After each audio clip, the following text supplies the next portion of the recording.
এখন দেখছেন নবদম্পতির বিবাহ অনুষ্ঠান, অর্থাৎ প্রাক্তন রাজ্য সভাপতি বিজেপির দিলীপ ঘোষের বিবাহ সম্পন্ন হচ্ছে।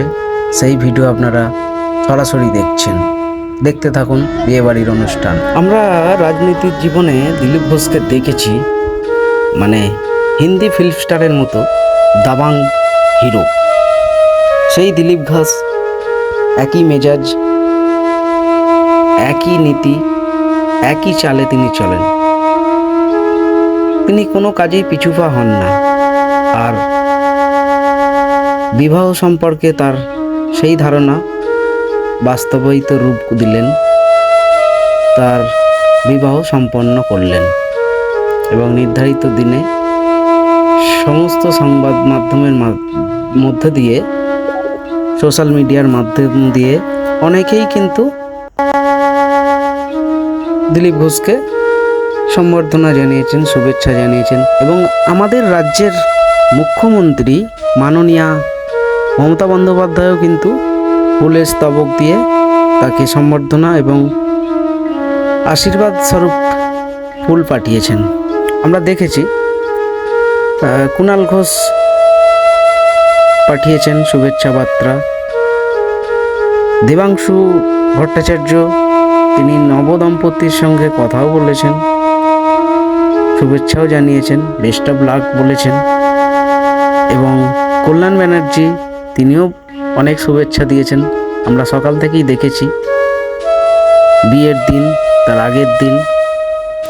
কিন্তু দিলীপ ঘোষ আছে দিলীপ ঘোষের মধ্যেই। বিজেপির প্রাক্তন রাজ্য সভাপতি দিলীপ ঘোষ অবশেষে বিবাহ বন্ধনে আবদ্ধ হলো। আমরা দেখলাম সেই চিত্র। এখন দেখছেন বাংলা খবর ইউটিউব চ্যানেল।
আপনারা দেখছেন বাংলা খবর ইউটিউব চ্যানেল।